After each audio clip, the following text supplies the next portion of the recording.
All right, so picture this. You're sitting there at 3 in the morning. You got a 50-page research paper to finish by noon. Your code just threw an error that makes absolutely no sense. And you got three different browser tabs open trying to figure out if your investment portfolio is about to crater because of some news you can't quite parse. We've all been there. And up until pretty recently, your options were basically drink more coffee and hope for the best, or try to coax some earlier AI into helping you without it hallucinating citations or writing code that looks right but fundamentally misunderstands what you asked for. But here's the thing, what if you had something that could actually handle all of that?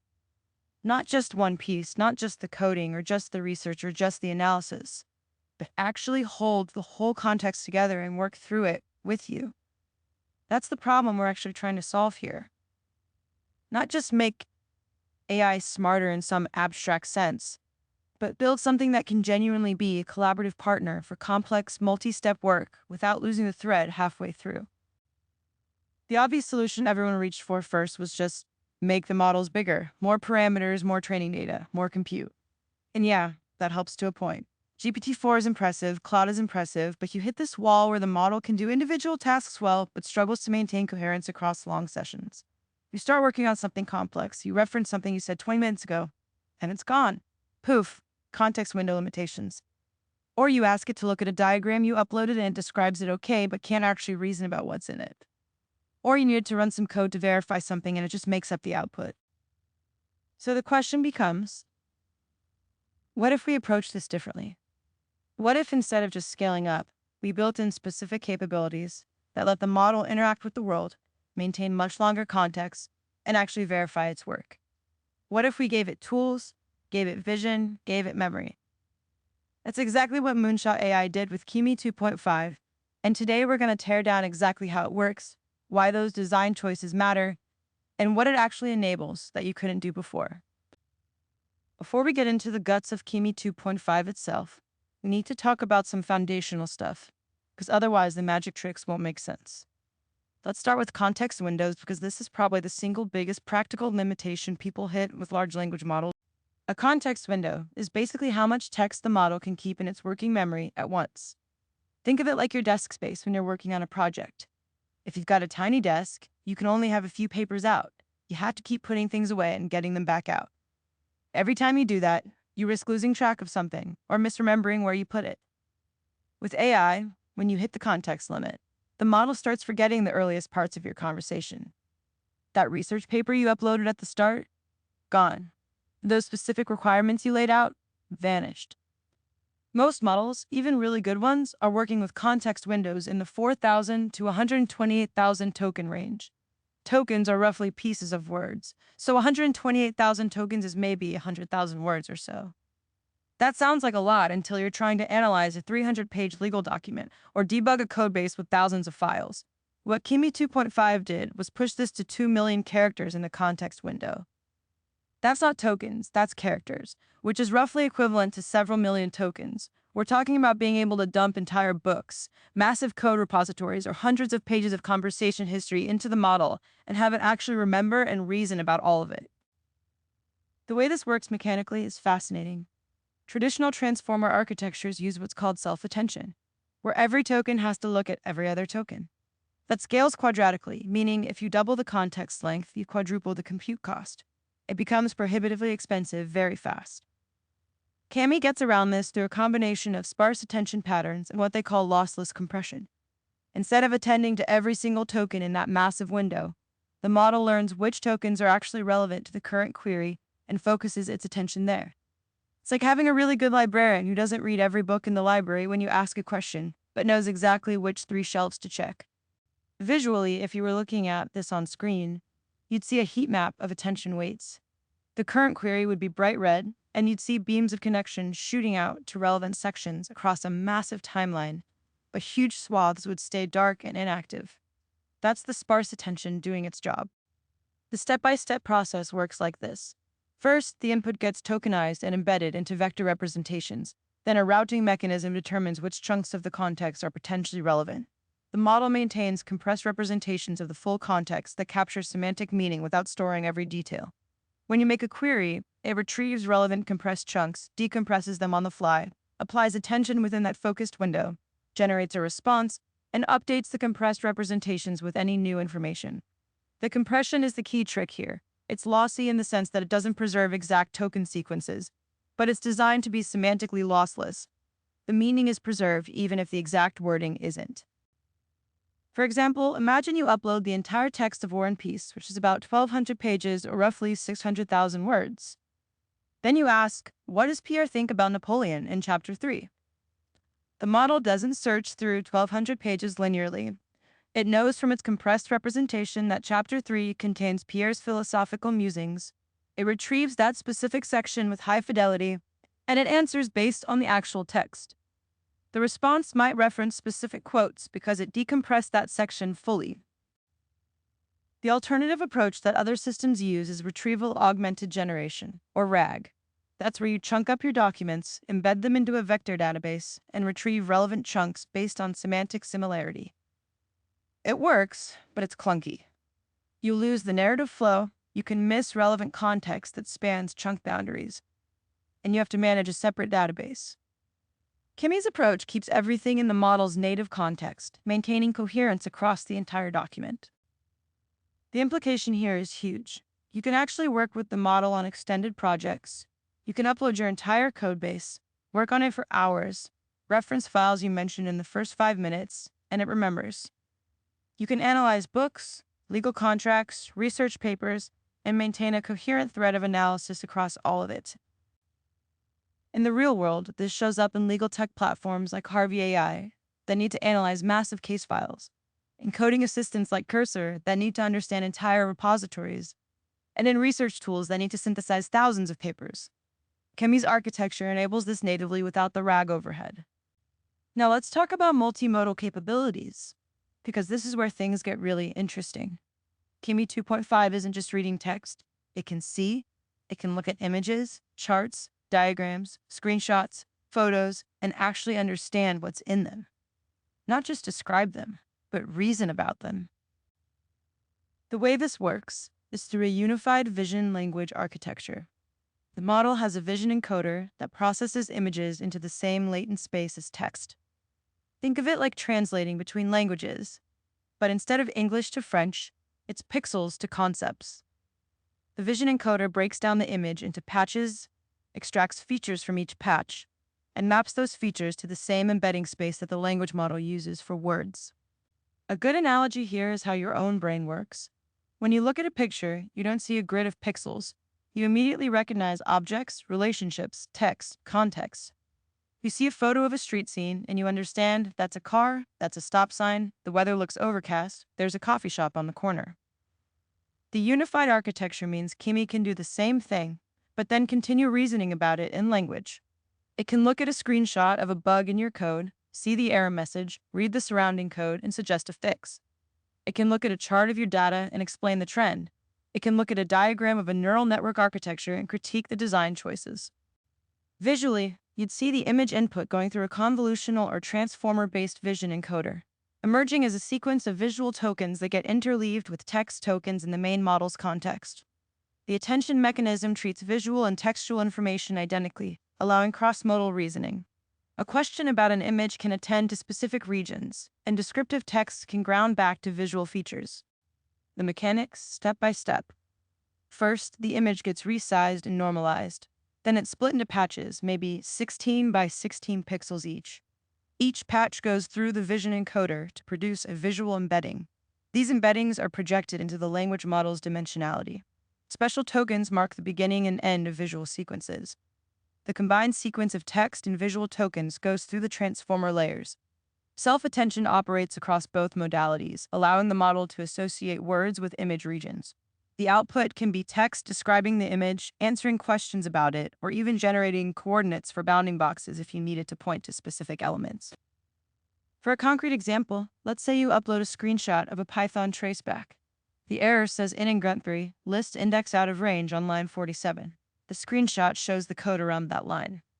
Kimi sees the visual layout, recognizes it as Python code through the syntax highlighting and structure, reads the specific error message, identifies that you're trying to access index 5 of a list that only has 3 elements, traces back to see where that list was defined, and suggests either checking the length first or using a different data structure. It processes the visual information, the textual error, and the code semantics all together. Compare this to the old way of doing things. You'd have to use OCR to extract the text, losing the formatting and context. Then you'd have to describe the code layout separately. Then you'd feed both to a text-only model and hope it could reconstruct what was actually happening.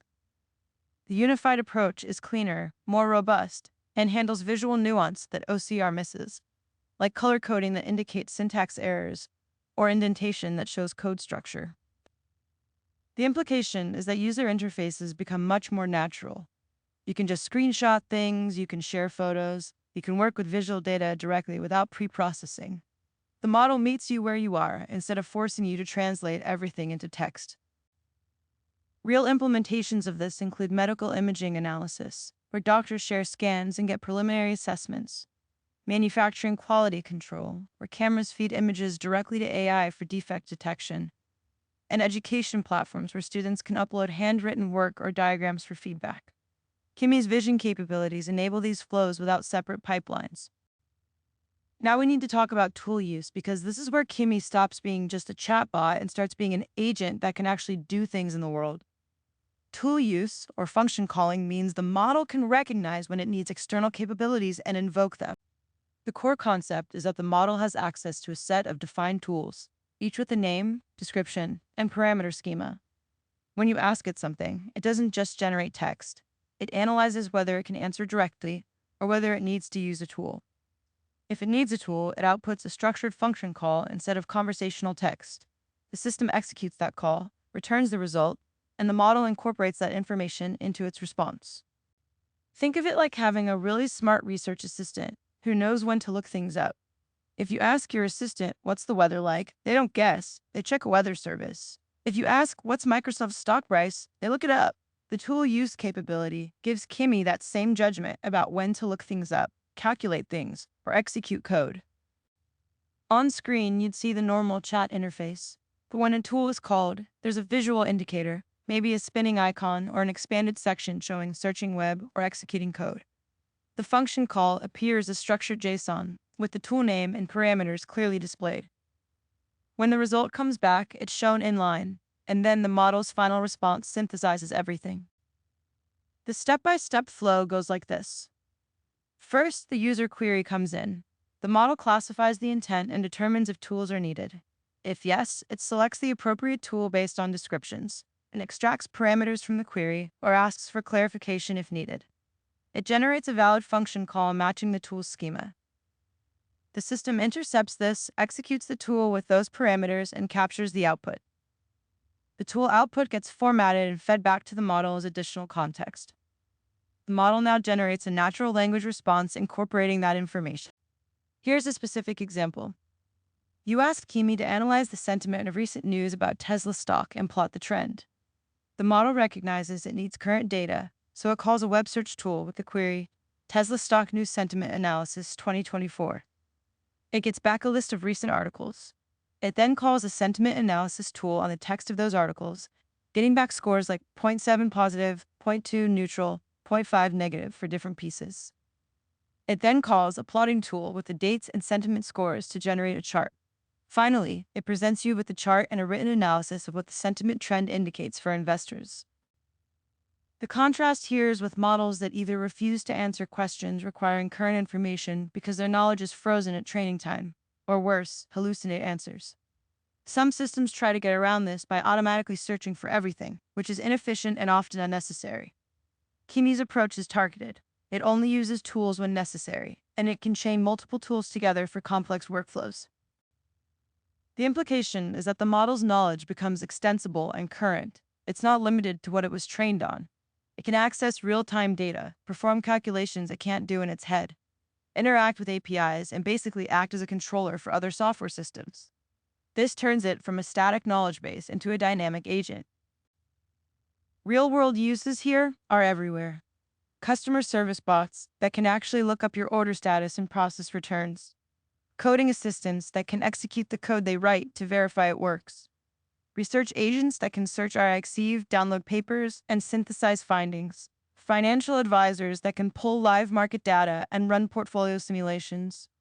Kimi's tool use architecture supports all of these patterns.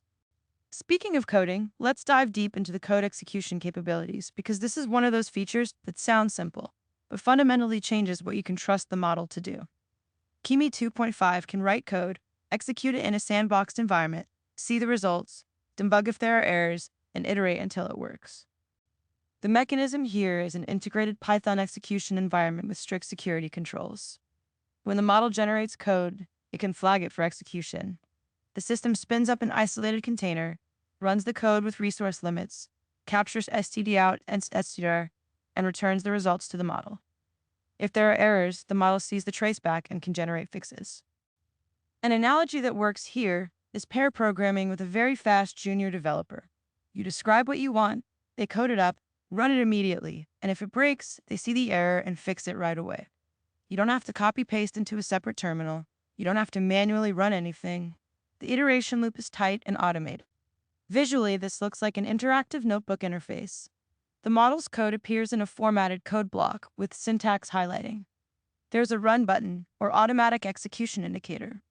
Below the code, you see the output, whether that's printed text, a generated chart, or an error message in red.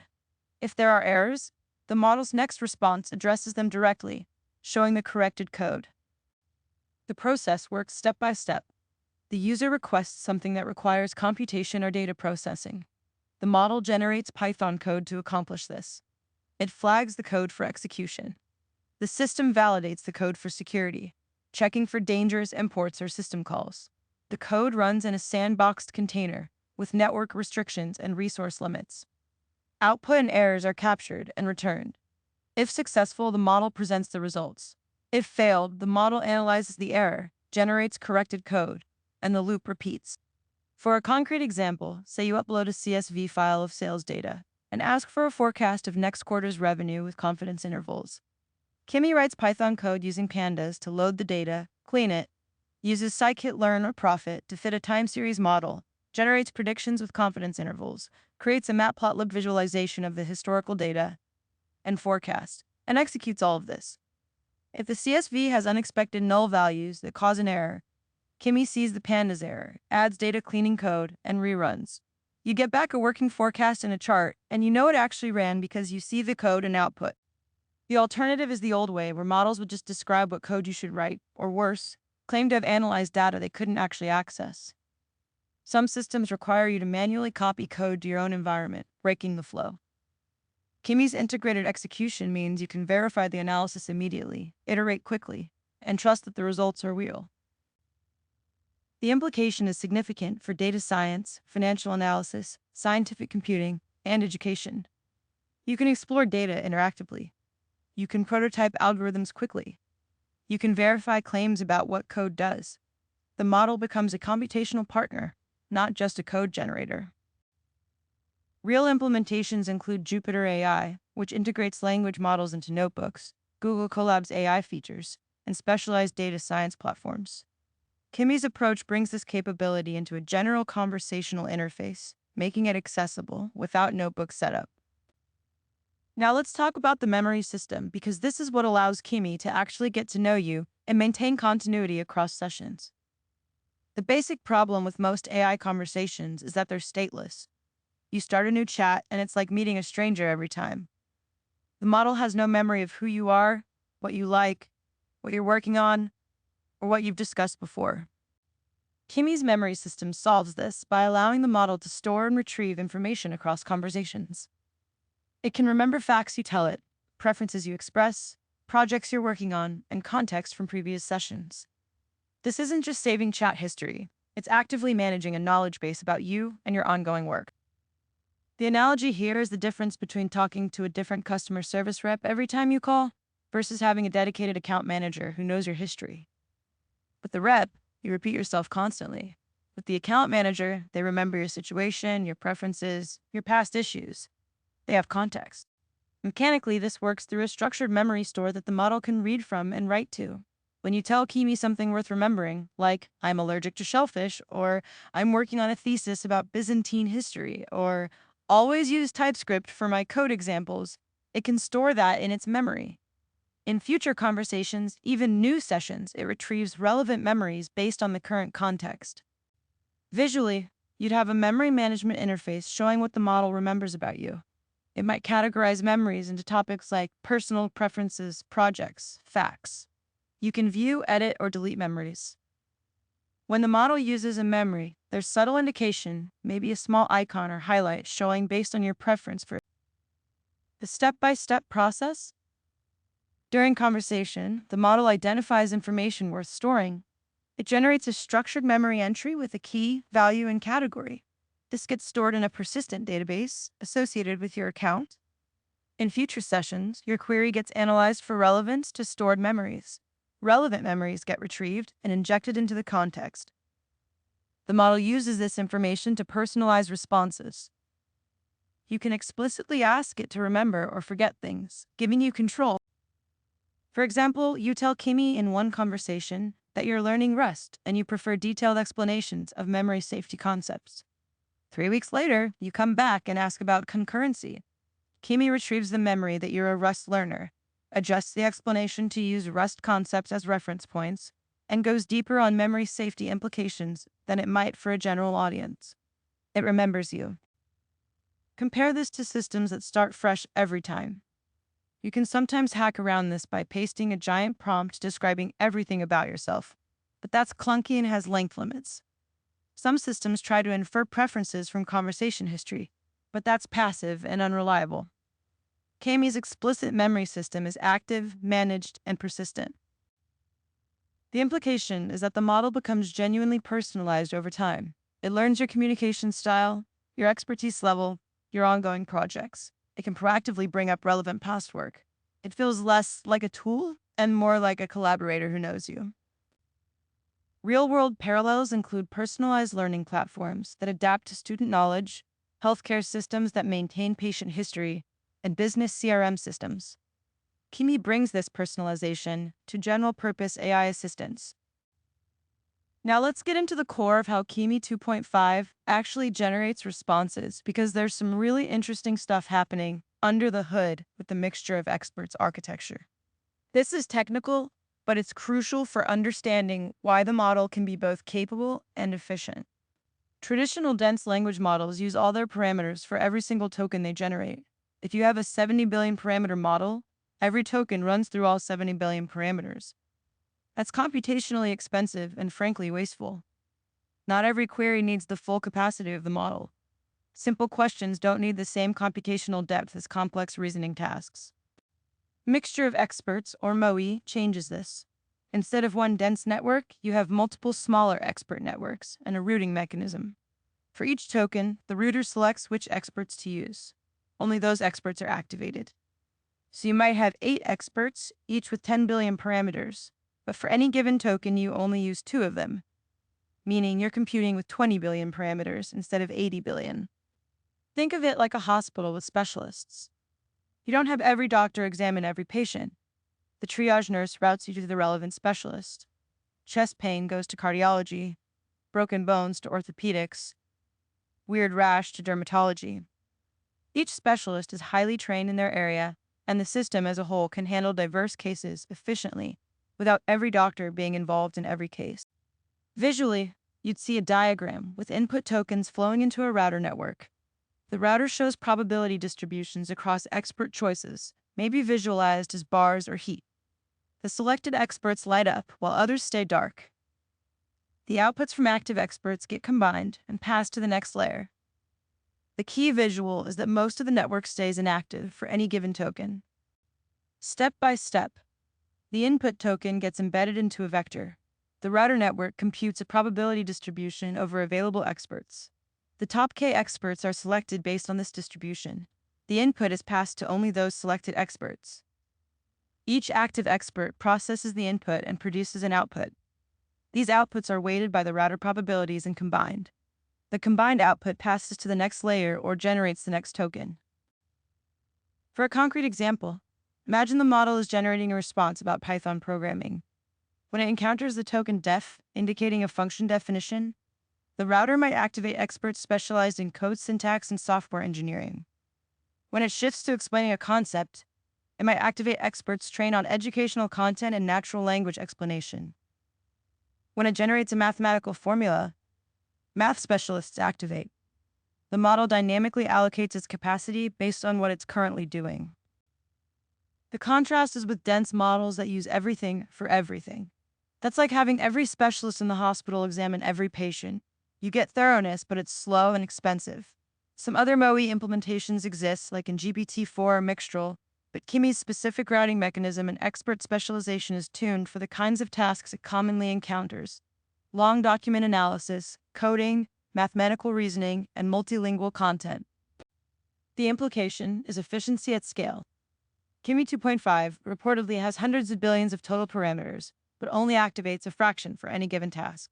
This means lower inference costs, faster response times, and the ability to scale total knowledge without linearly scaling compute. It's how you get a model that can handle such diverse tasks without requiring a data center for every query.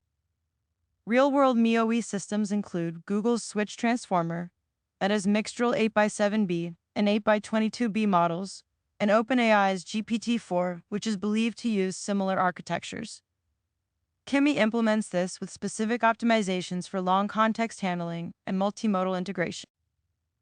Let's talk about the training process, because this explains a lot about why Kimi 2.5 behaves the way it does and what it's particularly good at. The model was trained by Moonshot AI with a specific focus on long context understanding, multimodal reasoning, and tool use capabilities. The training happened in stages. First, pre-training on massive text corpora to learn language patterns, world knowledge, and reasoning capabilities. This included web pages, books, code repositories, academic papers, and multilingual content. The key difference from standard pre-training was the emphasis on long documents. Instead of training mostly on short sequences, significant portions used the full context window, forcing the model to learn how to maintain coherence and retrieve information across long ranges. Then there's the multimodal training. The vision encoder was trained separately on image-text pairs, learning to align visual features with linguistic descriptions. Then it was integrated with the language model and fine-tuned together on mixed multimodal data. This creates the unified representation space where images and text can be processed together. The tool use capabilities came from supervised fine-tuning on examples of when and how to call functions. The model was shown thousands of examples of conversations where tools were appropriately used, learning the patterns of recognizing when external knowledge is needed, formatting correct function calls, and incorporating results into responses. Finally, reinforcement learning from human feedback, RLHF, aligned the model with human preferences. Human raters compared different responses and indicated which were better, training a reward model that guides the main model toward helpful, harmless, and honest outputs. An analogy for this staged training is how you'd educate a specialist. First, broad general education, reading everything. Then specialized training in their field. Then practical apprenticeship, learning specific tools and workflows. Finally, mentorship and feedback to refine judgment and communication style. Visually, you'd see a timeline showing data volume decreasing, but quality increasing across stages. Pre-training is massive scale, billions of tokens. Multimodal and tool training is millions of curated examples. RLHF is thousands of high-quality human comparisons. Each stage builds on the previous, with the model's capabilities becoming more refined and targeted. The mechanics, step by step. Pre-training uses next token prediction across diverse corpora with special attention to long sequences. Checkpoints are evaluated on benchmarks for knowledge and reasoning. The best checkpoint moves to multimodal training, where image-text pairs are fed through the vision encoder and language model jointly. Loss functions penalize misalignment between visual and textual understanding. Tool training uses supervised learning on synthetic and human-generated examples of function calling. The model learns to generate valid JSON schemas and interpret return values.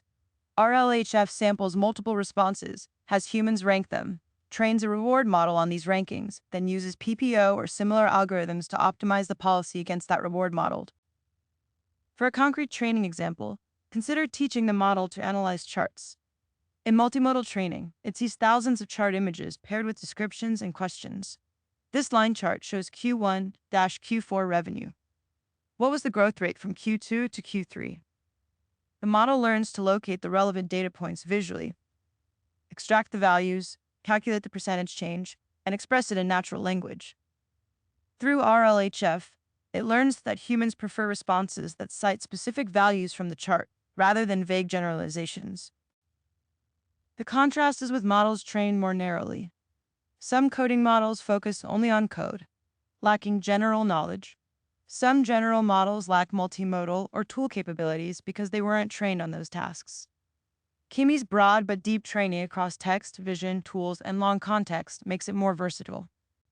The implication is that the model has genuine breadth. It's not just a chatbot or just a coder or just an image analyzer. It can flow between these modes seamlessly because they were integrated during training rather than bolted on later. Real training parallels include GPT-4's reported training regimen, Claude's constitutional AI approach, and Gemini's multimodal training. Moonshot AI's specific innovations were in the long context and tool integration aspects. Now let's get into some specific implementation details about how you'd actually use Kimi 2.5 and what the API looks like, because this matters for developers who want to build on top of it. Moonshot AI provides API access with a familiar REST interface. You send a request with your messages, any files you want to include, tool definitions if you're using function calling, and parameters like temperature and max tokens. The response comes back with the model's output, including any tool calls if it decided to use them. The key parameters to understand are temperature, which controls randomness, top for nucleus sampling, and the various tool-related settings. For the long context, you simply include more text in your messages. The API handles the compression and routing automatically. For multimodal, you include image URLs or base64 encoded images in your message content. Visually, a developer would be looking at API documentation with code examples in Python, JavaScript, and curl. The request structure shows a messages array with role and content fields. Tool definitions appear as JSON schemas. Responses show the assistant's message or function call objects. Error handling examples show rate limits and context length exceeded errors. The implementation flow goes like this. You authenticate with your API key. You construct a messages array with your conversation history. You optionally define available tools with their schemas. You set parameters like temperature based on whether you want creative or deterministic output. You make the HTTP request to the chat completions endpoint. You parse the response, checking if it contains text content or function calls. If function calls, you execute them and make a follow-up request with the results. You handle any errors and implement retry logic. For a concrete code example, imagine building a research assistant. You define tools for web search, redirects IV paper, and calculate statistics. The user asks about recent advances in quantum computing. Your code sends a request with that query and the tool definitions. Kimi responds with a function call to web search for quantum computing breakthroughs 2024.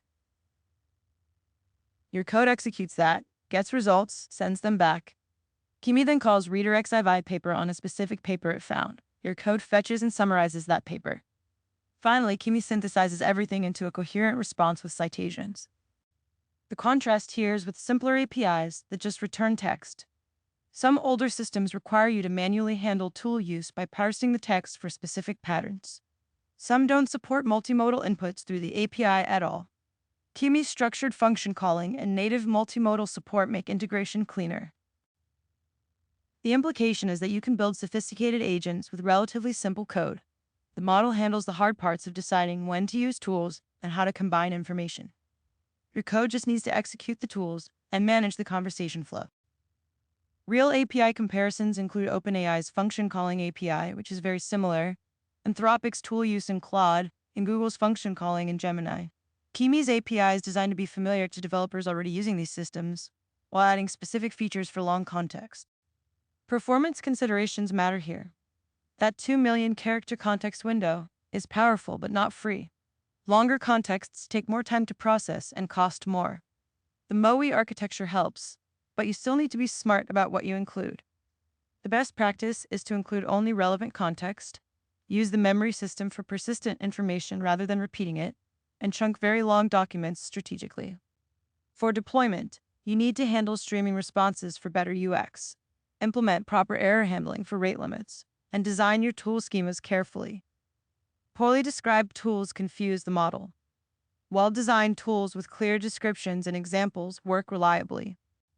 Now let's synthesize everything we've covered and talk about what this actually enables that wasn't possible before, because that's the real test of any technology. The combination of massive context windows, multimodal understanding, tool use, memory, and code execution creates something new. It's not just a better chatbot. It's a collaborative system that can work with you on extended, complex projects across multiple modalities. Think about writing a research paper. You can upload 50 related papers to Kimi, have it read and summarize them all while maintaining cross-references between them. You can share charts and figures from those papers and ask for analysis. You can have it search for additional recent papers you missed. You can work together on writing sections, with Kimi remembering your thesis statement from 3 hours ago and your advisor's feedback from last week. You can include code for your analysis and have Kimi execute it to verify your results. This is an integrated research workflow that previously required 5 different tools and constant context switching. Or consider software architecture. You can upload your entire codebase, thousands of files, and ask Kimi to analyze the dependency structure. It remembers the architecture patterns you established in the first files when analyzing the last ones. You can share diagrams of proposed changes and get feedback on the design. You can have it generate implementation code, execute tests to verify it works, debug failures, and iterate. It remembers your coding standards from previous sessions. This is pair programming with perfect memory and infinite patience. The analogy here is the evolution from single-purpose tools to integrated development environments. In the old days, you had separate editors, compilers, debuggers, and version control systems. IDEs brought them together into a unified workflow. Kimi 2.5 is like that for knowledge work. It brings together research, analysis, coding, visualization, and memory into one collaborative environment. The contrast with previous AI systems is stark. GPT-4 is brilliant but forgetful. Claude is helpful but can't execute code or see images in the same conversation. Specialized tools like Copilot code well but can't research or maintain long context. Kimi's integration means you don't have to choose. You get the capabilities together, working in concert. The implication for knowledge work is potentially transformative. The bottleneck in complex projects is often context management, keeping track of all the pieces, maintaining coherence across long documents, remembering why decisions were made. Kimi handles that cognitive overhead, letting humans focus on creativity and judgment. Real-world transformative applications include scientific research, where teams can analyze massive literature and data sets together. Legal practice, where attorneys can work through thousands of pages of discovery with AI assistance that remembers case strategy.